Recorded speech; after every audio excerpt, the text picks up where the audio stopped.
So here's the beginning of that series that I was telling you guys about. And A Perfect Day Herps, one of my friends on TikTok, came up with a really great suggestion for the start of the series, and that was to do my personal favorite. And my personal favorite was hard to pick, but she said, pick the animal that I want to see every day, the one that I'm most excited to see every day, and that would be my Burmese python, or their scientific name, Python vividus. They are all, in the wild at least for the most part, going to look a lot like my girl Pretzel here. I really love Pretzel. She's really sweet. She's really kind.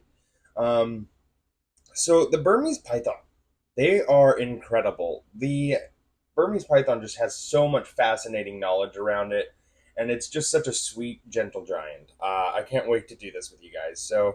Um, the first thing I have to tell you is that the Burmese python comes from a very vast area in Asia, where from China to India, and can go as far as Malaysia.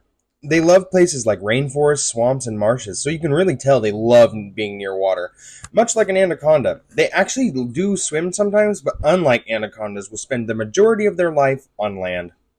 The largest recorded Burmese python was found in Florida, where they have become a huge invasive species after Hurricane Andrew destroyed a government funded research facility that had not properly secured their Burmese pythons. The biggest recorded burm is 215 pounds and 18 feet. Like most snakes, the Burmese python's females are actually most often larger than the males, averaging at around 10 to 16 feet, where males would typically be 8 to 14 feet. Despite their large size, and to some people their scary appearance, Burmese pythons are known to be gentle giants and can even be very smart and curious, and many have created amazing bonds with their owners over time. Some owners even notice the snake seeking out attention. Much like ball pythons, there's so many morphs, meaning you can get a burm in all sorts of colors, like albinos, pieds, and even an amazing, stunning labyrinth morph. Now, that being said, I really don't feel like burms are for everyone. They get massive. The largest recorded is 18 feet. That's insane. They get an average of 16 as females. So, really, they're not for everybody. It's an extremely hard responsibility. They eat things like adult chickens, large rabbits, and even eventually young pigs. They are hard to handle due to their size, their enormous tanks, and their extreme appetites. It's going to cost a lot, and it's going to be hard for an average person to take care of.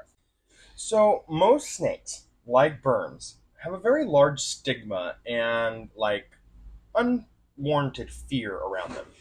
Yes, they can bite. Yes, they can hurt you. Two people have died. That's all I could find during my research. Two people have been unalived by their Burmese pythons. Both of them were owners and pet owners of the Burmese python. And the first one was in 1996, where a Burmese python killed a 19-year-old boy. It was its owner, and the thing is, not a lot was reported on it. In fact, all I can find in the reports was that the only evidence they had was that he was found suffocated and his Burmese python was in the room with him. Not They never even said if it was out of its cage or not. They just said that there was a Burmese python in the house and that was what they chalked it up to. That was the only evidence they had. So that just seems weird to me.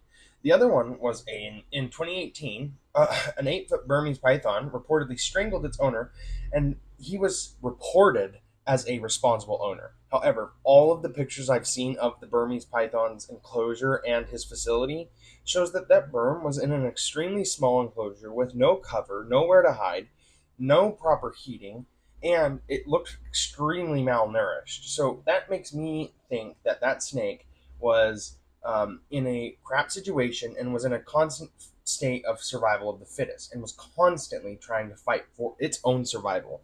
Therefore, I think that that snake perceived its owner as a threat and a predator that was looking to get an easy meal from a malnourished snake.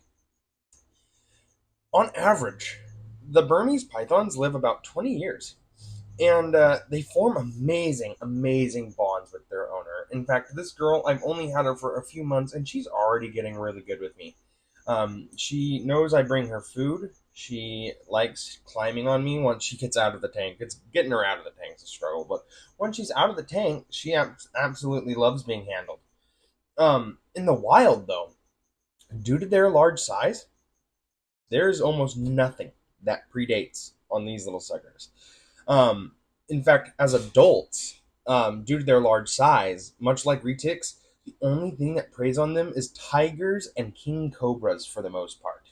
Um, Obviously, as you can see, this girl, she's young. She's only a few months old. She was born in December. So she's real small.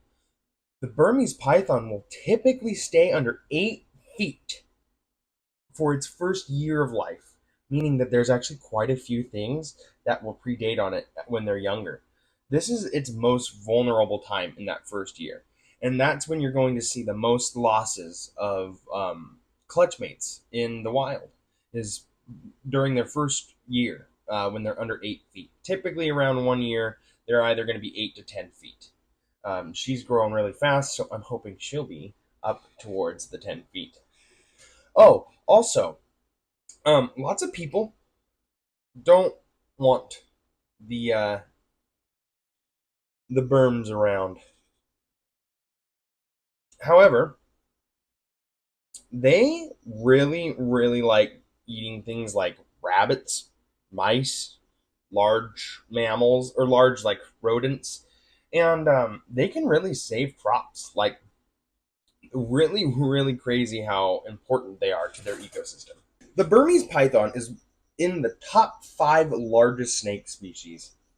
They are non-venomous, solitary animals, much like most reptiles. If in colder areas, they can brumate, which is a type of hibernation. It's essentially a hibernation for reptiles where they can periodically wake up for food and water to get to a safer space, etc. And I have always thought brumation was really interesting, like just an interesting part of reptiles' lives. As I mentioned before, much like anacondas, Burmese pythons will enjoy and have been known to be incredibly strong swimmers.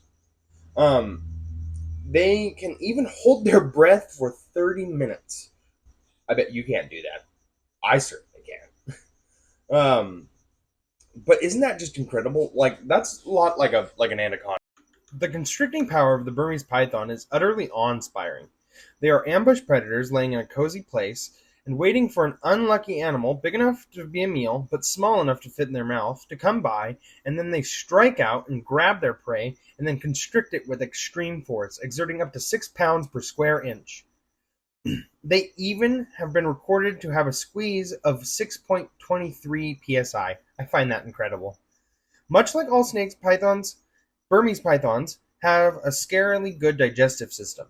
After swallowing their prey whole, the snake's digestive system then works to break down everything from tissue to hair and even bone. No nutrients is left behind because in the wild, that snake does not know when its next meal will be. Burmese pythons have been reported as being surprisingly protective mothers. Unlike most reptiles, which will lay their eggs and leave or bare minimum incubate it, the Burmese python will use its size to incubate and effectively protect their eggs, even scaring off predators when absolutely needed. Sadly, despite being a very large invasive population in Florida, the Burmese python is listed as a vulnerable species, and due to urban sprawl, large resource gathering operations, and deforestation, they will soon be listed as an endangered species in their natural habitat.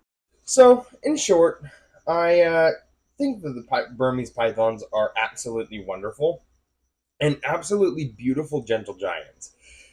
Lots of people want the earth to be rid of the Burmese python. That makes me really sad. Because without these animals, a lot of things in the world would be so much worse off. Like, small mammals would ruin crops with almost unstoppable immunity. And we would lose vast amounts of food for ourselves every year if these guys weren't in Asia. Or even Florida now, because that might be a forever thing. Um, but sadly, due to deforestation, due to the destruction of their habitat, we may see those consequences very, very soon, sooner than most people think. The Burmese pythons may not be in their natural habitat long. They are now vulnerable. They used to be not listed as any sort of issues, but recently they have been put on the vulnerable list. And with how fast the deforestation in their areas are happening, um, they are going to be put on the endangered list very soon. And at this rate, we will lose them in like 20 years. Like, that's devastating. Like, these animals are so beautiful, and they do not deserve this. They deserve love and care, and they're so important for the habitat that they're in, way more so than people think. So, if you're one of those people who think that Burmese pythons need to die, how can this need to die? She's so sweet. She's scared. That's the only reason why she ever shows any aggression. But I really hope this is some food for thought for you guys.